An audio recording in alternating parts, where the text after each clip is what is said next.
गिर को उठाए ब्रज गोपों को बचाए लीनो अग्नि से उबार पांडु बालक मझारी के राखो गज घंटा तले बालक विहंगम को राख्यो व्रत नेम धर्म पांडव की नारी को गज की अरज सुन ग्राह से छुड़ायो शीघ्र भारत में राखो प्रण भीष्म ब्रह्मचारी को तीन विगता पे हारी है संत सुखकारी जो अमोहे तो भरोसो वाहि श्यावले बिहारी को हे भारत के सारथी लाखों बार प्रणाम आकर डोर समारे मन की छुट्टी लगा भगत भक्त भगवंत गुरु चतुर नाम बपेग तिनके पग बंधन किए नासक विघ्न अनेक करहु प्रणाम कर मन वाणी करहु कृपा सेवक सुत जान अतुलित बलधामम शैलावदेहम्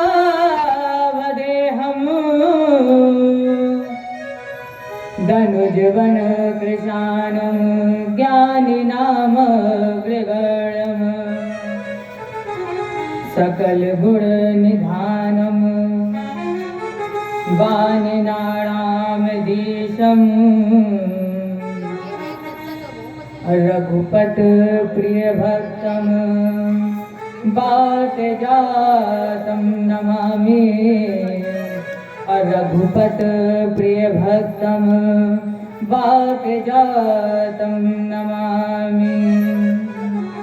जय बोले गुरुदेव भगवान की कृष्ण भगवान की रामचंद्र की उमापति महादेव की आदि शक्ति दुर्गे मैया की भागवत भगवान की बजरंग बली की जय जय श्री राम जय जय श्री राम जय जय श्री राधे।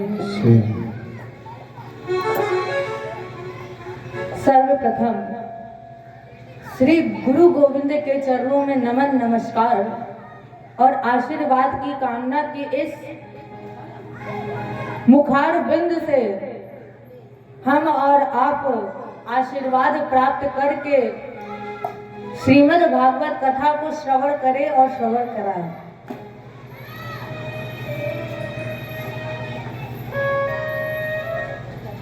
इसके पश्चात हमारे आश्रम को सुशोभित कर रही माता जी हमारी,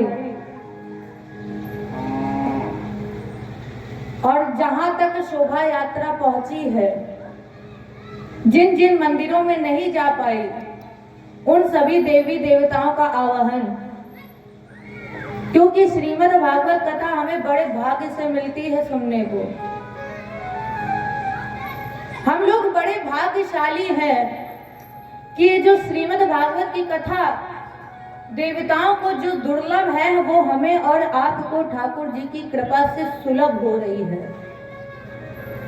जब हमें आपको कथा सुलभ हुई, शायद इसीलिए बाबा ने मानस में लिख दिया है, बड़े भाग्य मानुष तन पावा। लेकिन एक बात और पढ़िए, रामायण में लिखी है, क्या लिखी है सुनिएगा। चित जल पावके गगन समीरा,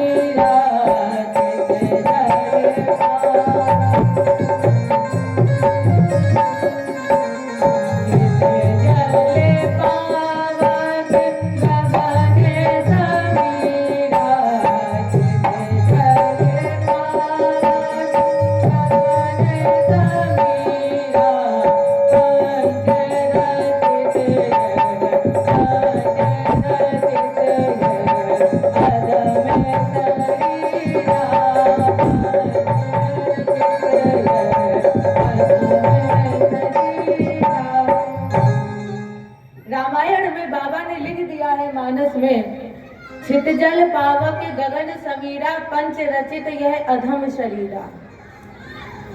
देखो, मनुष्य को परमात्मा ने दो विशेष चीजें दी हैं जो शायद परमात्मा के पास भी नहीं है। अच्छा, लोग ये कहते हैं कि अगर मंदिर में मूर्ति मुस्कुरा दे तो वो सही नहीं रहता है, और उसी परमात्मा ने मनुष्य को दो विशेष चीजें दी। पहली थी बुद्धि और दूसरी थी विवेक। अब यहाँ पर अगर हम बुद्धि और विवेक का प्रयोग करें तो एक तरफ बाबा ने लिख दिया है सुर दुर्लभ, और दूसरी तरफ बाबा ने लिखा है अधम शरीरा। अब हम ये जाने कि दुर्लभ क्या है और अधम क्या है। सबसे पहले जानते हैं कि दुर्लभ क्या है। सोई पावन सोई सुभगे शरीरा, सोई पावन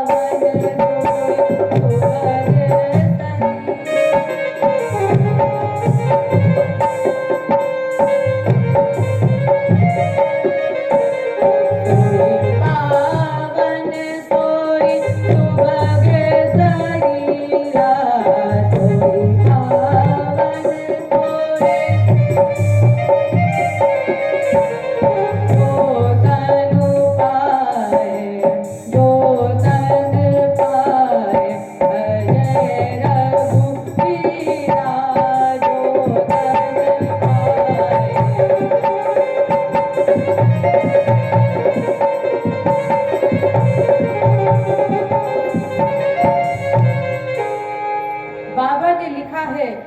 सोई पावन सोई सुभग शरीरा, जो तन पाए भजे रघुवीरा। वो तन श्रेष्ठ है। कौन सा तन? जिस तन से हमने भगवत भजन किया वो तन श्रेष्ठ है। अब अगर हम अधम का मतलब समझे, ये मनुष्य तन हमें मिला और इस मनुष्य तन से हमने भगवत भजन नहीं किया, तो फिर दिनचर्या क्या होती है? सुबह उठेंगे, भोजन करेंगे, फिर लेट जाएंगे, विश्राम करेंगे। एक मिनट भी अगर हमने भगवान के लिए समय ना निकाला तो जैसे पशु भोजन करते हैं वैसे हम और आप भोजन करें, क्या अंतर पड़ता है? एक श्लोक आपने हाई स्कूल और जूनियर में पढ़ा होगा, और अगर वो श्लोक याद है तो सभी लोग गाइएगा। एसाम न विद्या तपो न दानम, अज्ञानम न शीलम गुणो न धर्मा, ते मृत्युलोकेषु भूभार भूता, मनुष्य रूपेण मृगा शरन्ति।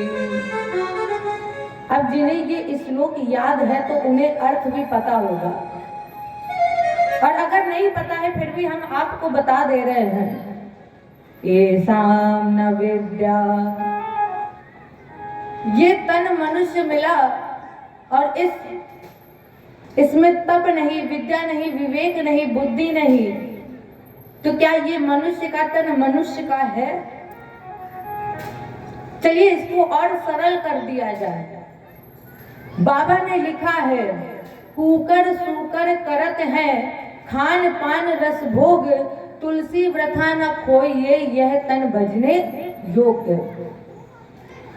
तो जब हमें ये नर तन मिला,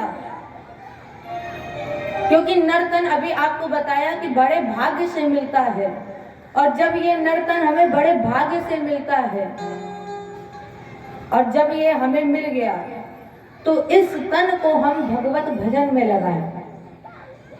फिर इससे भाग्य नहीं है, क्योंकि ये बड़े भाग्य से मिलता है।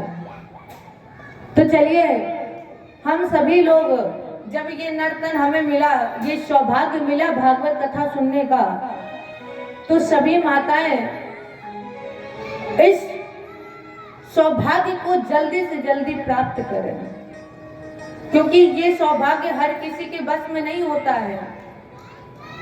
तो चलिए हम सभी लोग मीठी मीठी तालियों की सेवा के साथ बिहारी जी से प्रार्थना करें, राधा रानी से प्रार्थना करें और उनसे कहें, कामना करें, हे प्रभु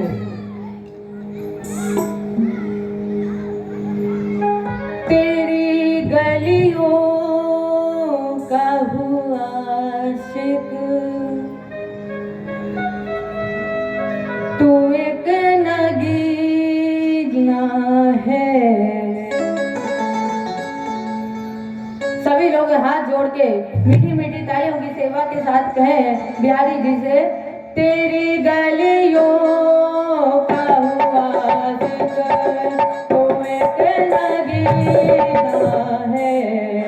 तेरी गलियों का हुआ जिक्र, तो एक नगीना है।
तेरा गम मेरा गम, तू लहू है तू जान है तू ही पसीना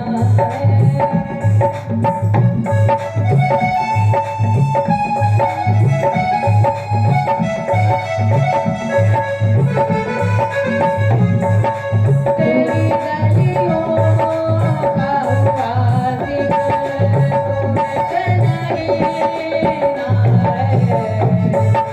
तेरी गलियों का हुआ जिक्र तू की नगीना है।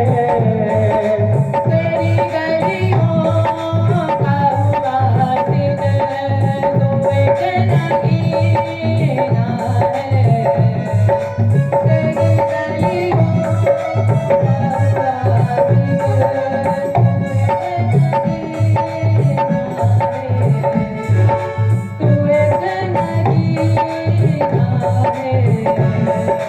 तेरी नजरों से ये जाम हमें पीना है। तेरी नजरों से मुझे जाम यही पीना है। तेरी गलियों का हुआ जिक्र तू एक नगीना है। तेरी गलियों का हुआ जिक्र तू एक नगीना है। तू एक नगीना है। तू एक नगीना है। तू एक नगीना है। जय बोले कृष्ण भगवान की। आपके सामने जो ग्रंथ प्रतिष्ठित किया गया जिसमें 18,000 श्लोक 335 अध्याय और 12 स्कंद है। 12 माने 12। अब एक विचार करिए यहाँ पर कि वेद व्यास जी ने इस ग्रंथ का लेखन 12 में ही क्यों किया। देखिए हमारे हिंदू धर्म में विषम संख्या को शुभ माना जाता है। 11 करते, 9 करते, 7 कर देते, लेकिन इन्होंने 12 ही क्यों किया। इतना ही नहीं, भगवान कृष्ण ने जब 18वीं बार जरासंध मैदान युद्ध को छोड़ा तो उन्होंने जो नगरी बसाई अष्टादशम श्रृंगा में, कितनी बड़ी कि भगवान समुद्र के अंतर स्थल में प्रविष्ट हुए तो कितनी बड़ी नगरी बसाई। इति समंत्र भगवन दुर्गा 12 योजनम अंतः समुद्रे नगरे कृतस्नात भूतम चीकरत। भगवान जी के ग्रंथ में स्कंद है 12। भगवान ने जो अपने रहने के लिए नगर बसाया उसमें योजन है 12। इतना ही नहीं, जब हम और आप भगवान वासुदेव जी का मंत्र जाप करते हैं, उच्चारण करते हैं, तो उस मंत्र में भी अक्षर है 12। चलिए एक बार हम और आप उस मंत्र का गायन करें। क्या है वो मंत्र? देखो, इस मंत्र को कुछ लोग अशुद्ध भी बोलते हैं। शुद्ध उच्चारण इस मंत्र का है ओम नमो भगवते वासुदेवाय। ये शुद्ध मंत्र है, ओम नमो भगवते वासुदेवाय। लेकिन कुछ लोग क्या करते हैं, बोलते हैं जल्दी जल्दी में ओम नमो भगवते वासुदेवाय, या को तो लोग भूल ही जाते हैं। तो चलिए एक बार हम और आप इस मंत्र का जाप करें। ओम नमो भगवते वासुदेवाय, ओम नमो भगवते वासुदेवाय, ओम नमो भगवते वासुदेवाय, ओम नमो भगवते वासुदेवाय, ओम नमो भगवते वासुदेवाय, ओम नमो भगवते वासुदेवाय, वासुदेवाय नंदनंदनाय, वासुदेवाय नंदनंदनाय, वासुदेवाय नंदनंदनाय, वासुदेवाय। ओम नमो भगवते वासुदेवाय, ओम नमो भगवते वासुदेवाय, ओम नमो भगवते वासुदेवाय।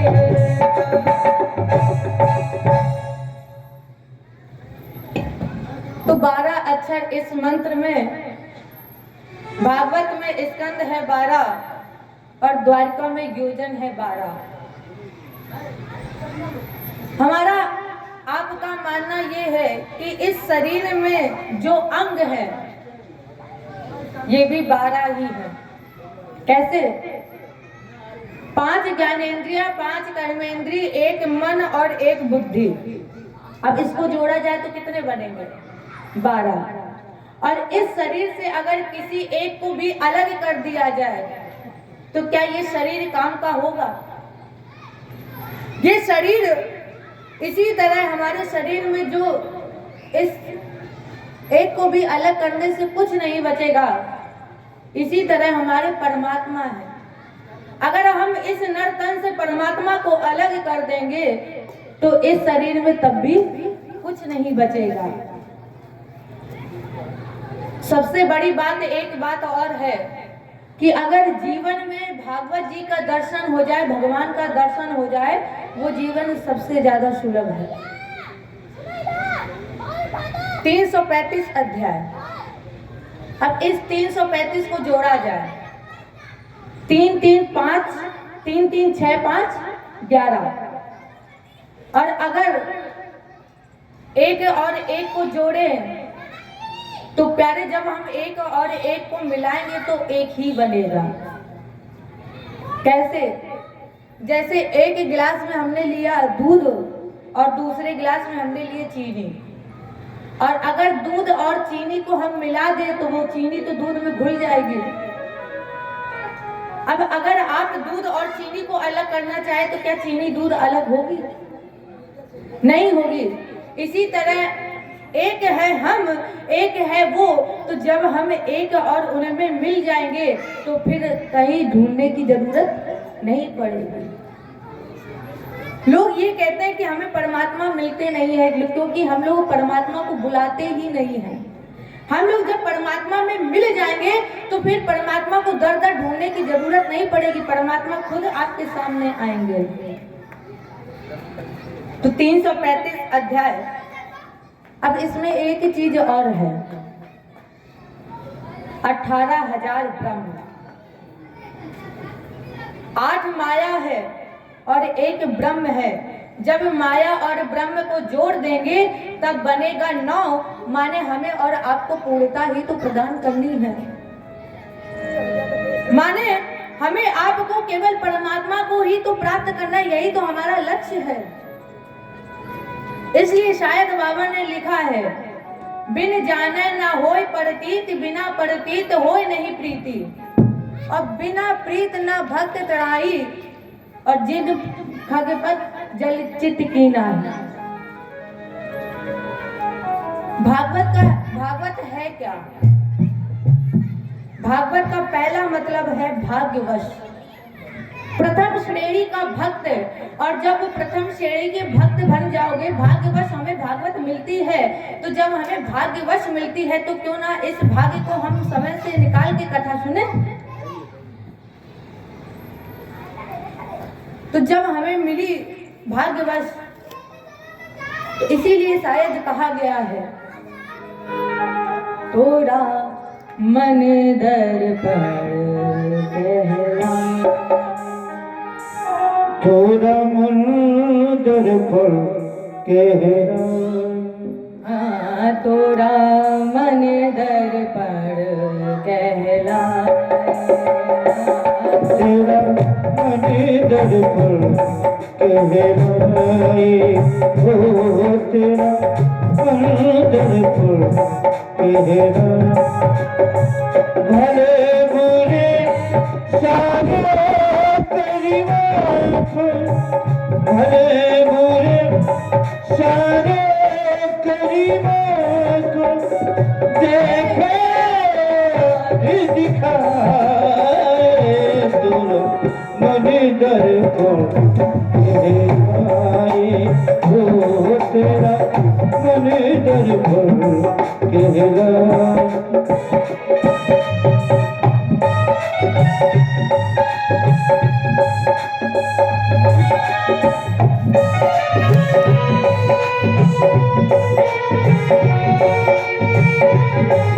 जय हो।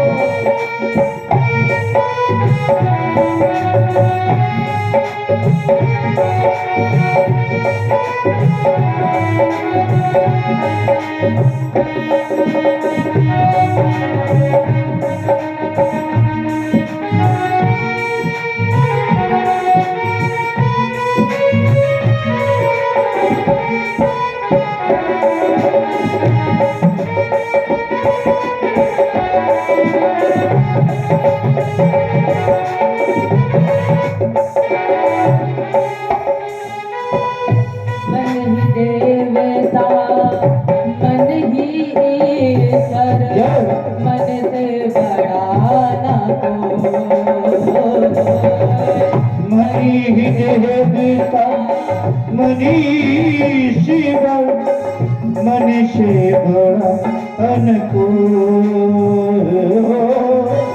मन उजियारा जब जब फैले, मन उजियारा जब जब फैले, जब उजियारा हो,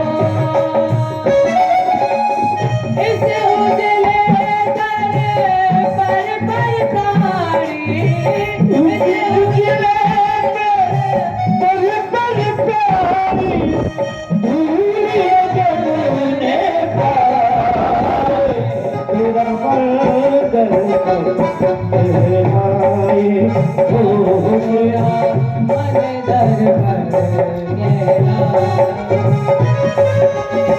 भले बुरे सारे गरीबों को देखे और दिखाए, तेरा मन दर्पण कहलाए, तेरा मन दर्पण कहलाए, हो तेरा मन दर्पण कहलाए।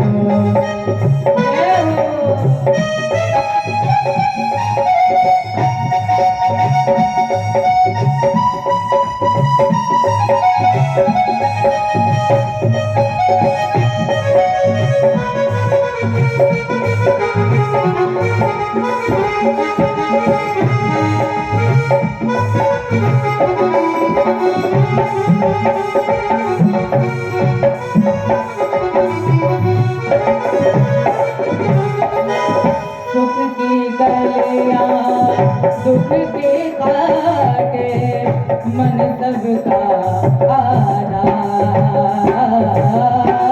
सुख की कैया दुख के काटे मन सबका आधार। मन से कोई बात छुपे ना, मन से कोई बात छुपे ना, मन के नयन हजार। जग से कोई पागल चाहे, जग से कोई पागल चाहे, मन से भाग न पाए। तेरा मन दर्पण कहलाए, तेरा मन दर्पण कहलाए। भले बुरे सारे करीबों को, भले बुरे सारे करीबों को देखे और दिखाए। तेरा मन दर्पण कहलाए, तेरा मन दर्पण कहलाए। तोरा मन दर्पण कहलाए। जय हो।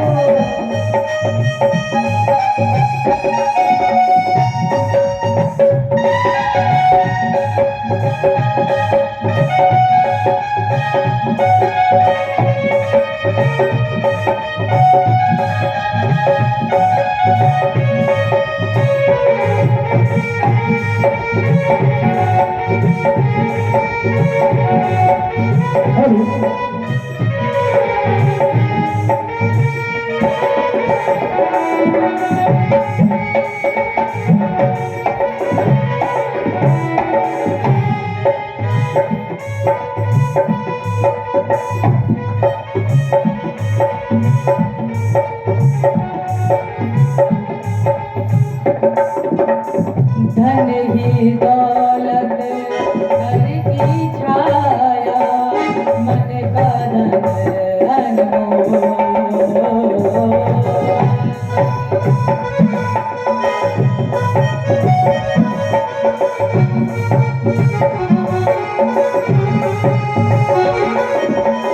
धन ही दौलत घर की छाया, मन का धन अनमोल। तन के कारण मन के धन को, तन के कारण मन के धन को माटी में मत खो।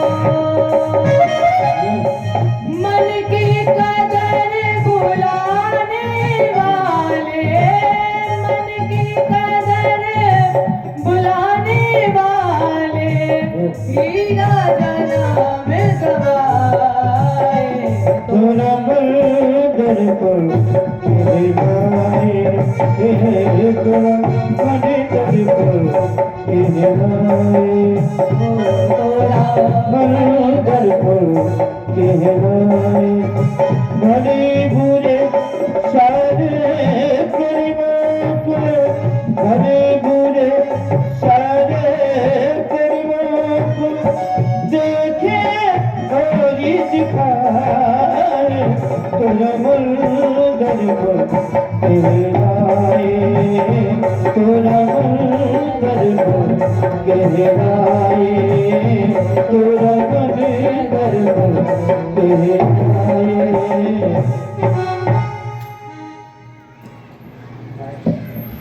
तोरा मन दर्पण कहला, भले बुरे सारे कर्मों को देखे और दिखाए। तोरा मन दर्पण कहला। इतना ही नहीं, सुख की कलियां दुख के काटे, मन सबका आधार।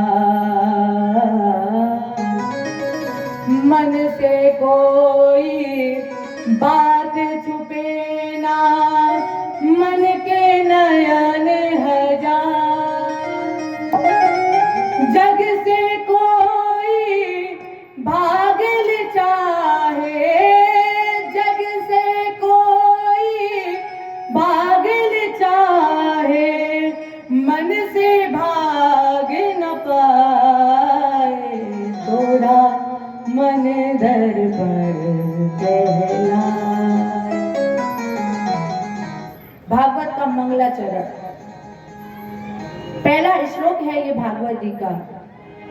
और मेरी दृष्टिकोण में 18,000 श्लोकों का सार इसी श्लोक में है। सच्चिदानंद रूपाय विश्वोत्पत्त्यादिहेतवे अतापत्रय विनाशाय श्री कृष्णाय वयं नमः। सच्चिदानंद, अगर सच्चिदानंद का संधि विच्छेद किया जाए, सत धन चित धन आनंद। पहले जानिए सत्य क्या है। सत्य है वो जिसकी धुरी पर हम टिके हुए हैं। जो भी कुछ हमें दृष्टि गोचर हो रहा है, ये सब सत्य की धुरी पर ही टिका हुआ है। चाणक्य जी ने भी कहा है, सत्येन धारते पृथ्वी, सत्येन तपते रवि, सत्येन वायु वायुष्य और सर्वे सत्यम प्रतिष्ठिता। ये जो धुरी है पृथ्वी, ये भी सत्य है। जिसके प्रकाश से सूर्य प्रकाशित हो रहा है, ये भी सत्य है। माने जो कुछ भी हमें दृष्टि गोचर हो रहा है, वो सब सत्य है। अच्छा, एक बात बताइए, आप सभी ने कई बार कृष्ण जन्मोत्सव की कथा सुनी। अच्छा, किसी ने आज तक ये कहा है कि राम जी आओ, कन्हैया जी आओ? कभी किसी ने कहा? ये नाम तो भक्तों ने अपने सुविधा अनुसार रखे हैं। कोई कृष्ण कहता है, कोई कन्हैया। देखो, मैया यशोदा जब कन्हैया को कृष्ण नहीं कह पाती थी, तो मैया यशोदा कृष्ण को कन्हैया कहकर बुलाते थे, तो उनका नाम कन्हैया भी पड़ गया। तो जो भक्त अपने सुविधा अनुसार नाम रखता है, भगवान का वही नाम पड़ जाता है। तो क्या कहकर इनको बुलाया जाता है? 9 बार सत्य कहकर बुलाया जाता है। सत्य व्रतम सत्य परम तसत्यम असत्यस्य योनिं निहितं च सत्ये असत्यस्य सत्यं मृत सत्य नेत्रम सत्यात्मकं त्वां शरणं प्रपन्नम्। 9 बार सत्य कहकर बुलाया गया। और यहाँ एक बात और लिख दी बाबा ने। क्या लिखी है? बहुत बढ़िया चौपाई लिखी है बाबा ने। धर्म न दूसर सत्य समाना,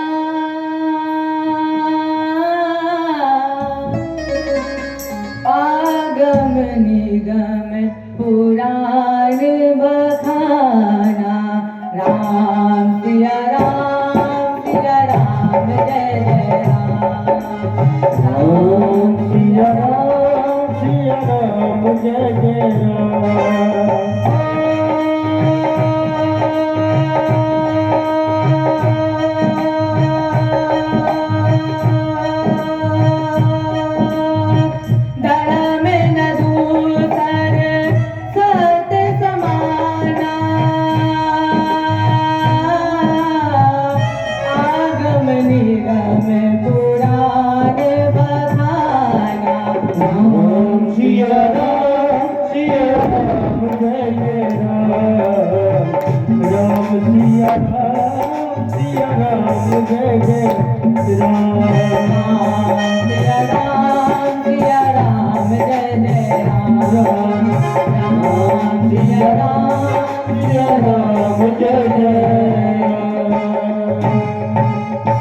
बाबा ने लिखा, धर्म न दूसर सत्य समाना, आगम निगम पुराण बखाना। कबीर जी ने भी कहा है, साच बराबर तप नहीं, झूठ बराबर पाप, जाके हृदय साच है, ताके हृदय आप। प्रभु, आप उसी के हृदय में विराजते हैं जिसका हृदय सत्य की धुरी पर टिका हुआ है। ये आपने सत्य का मतलब सुना। चित का मतलब क्या है? सत्य धन चित धन आनंद। चित माने प्रकाश, जिसके प्रकाश से स्वयं सूर्य प्रकाशित हो रहा है, वो है चित। आनंद का मतलब क्या है? आप किसी भी डिक्शनरी में पढ़ें, आपको आनंद का विलोम कहीं नहीं मिलेगा। सुख का दुख है। अगर इस संसार में आए हो तो ये निश्चित है कि सुख मिलेगा, और जब सुख मिलेगा तो ये भी निश्चित है कि दुख मिलेगा। अगर आपको सुख मिला है तो आप चिंता मत करिए, इंतजार करिए कि दुख भी आपका इंतजार कर रहा है कि जल्दी से हम आपके पास आए। और जब दुख मिले तो फिर परेशान मत होइए, तब तो खुशी मनाइए कि हमारा सुख इंतजार कर रहा है, हमें सुख मिलने वाला है। आनंद का मतलब क्या है? देखो, इस संसार में हमें सुख और दुख मिलता है। सच्चा आनंद हमें केवल परमात्मा की शरण में मिलता है। कहीं आनंद नहीं मिलेगा, केवल परमात्मा की शरण में आनंद मिलेगा। आप चाहे जितने दुखी हो, आप एक बार आंख बंद करके राम बोल दीजिए तो जितने भी दुख है सब आपके दूर हो जाएंगे। ये आनंद ही तो हमें आपको मिलता है। आपने कई बार भागवत जी की कथा सुन भी रहे हैं, और हर बार कथा सुन के आपको एक नया रस मिलेगा, एक नई सीख मिलेगी। तो इनका आनंद का मतलब है, आनंद हमें परमात्मा की शरण में मिलता है, और जब आनंद हमें परमात्मा की शरण में मिलता है तो फिर हम परमात्मा की शरण में आए।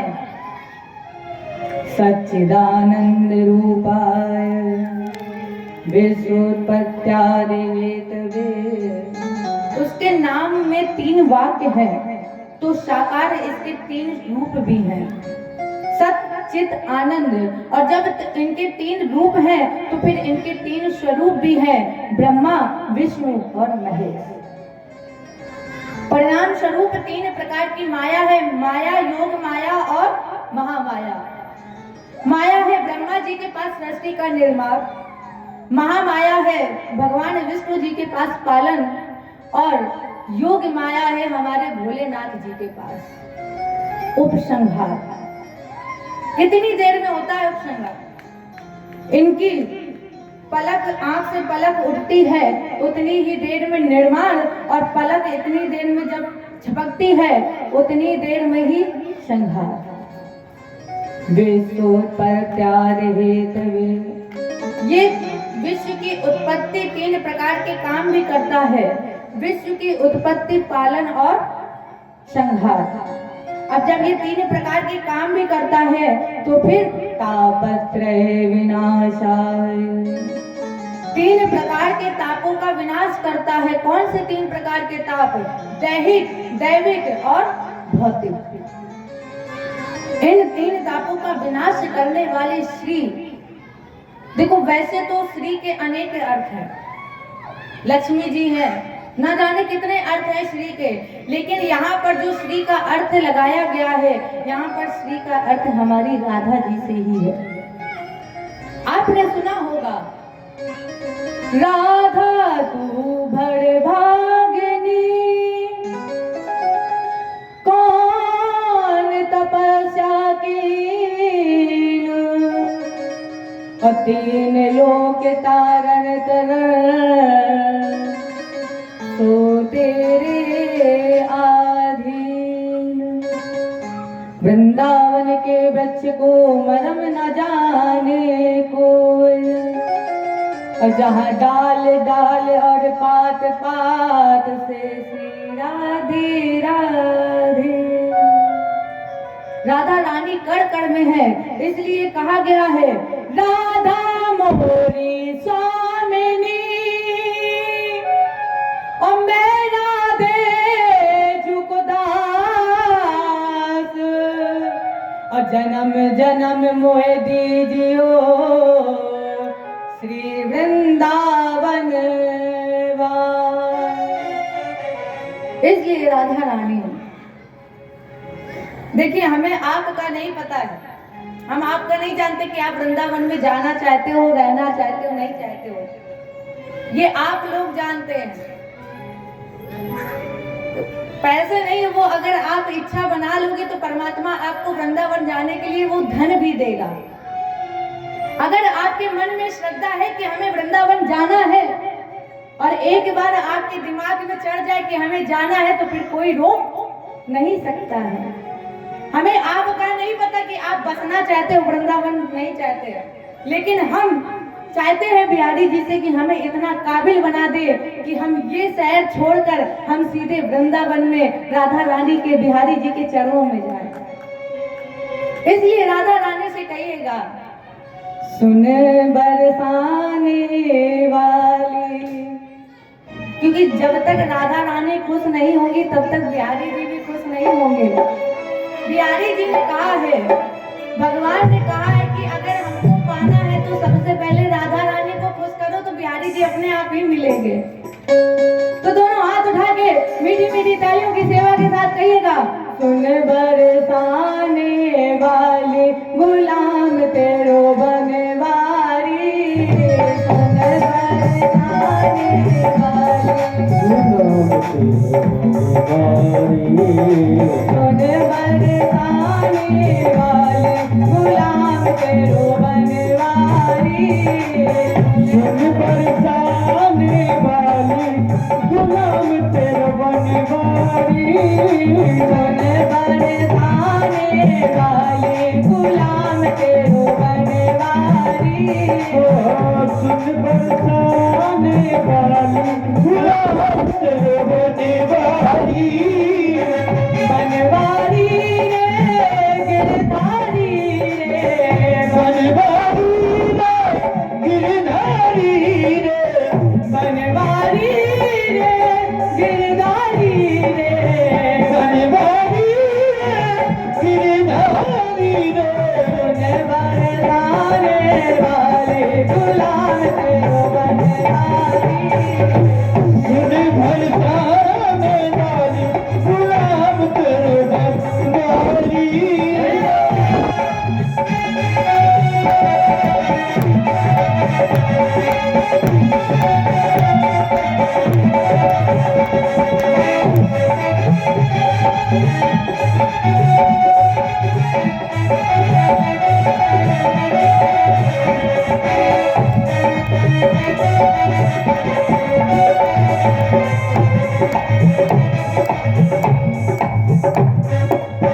तेरी पलिया पे बाजे मुरलिया, तेरी पलिया पे बाजे मुरलिया, तेरी पायलिया पे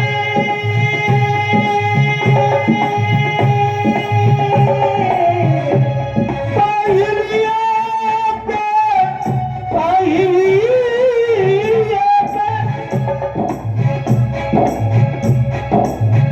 तेरी पायलिया पे बाजे मुरलिया,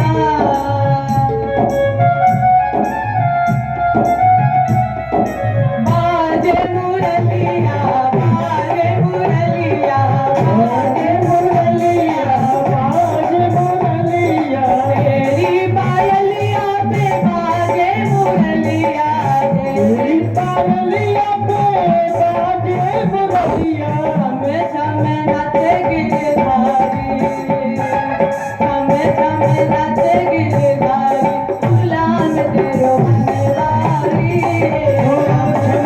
नाचे गिरधारी गुलाम तेरो बनवारी, सुन बरसाने वाले गुलाम तेरो बनवारी, बरसाने वाली गुलाम तेरो बनवारी।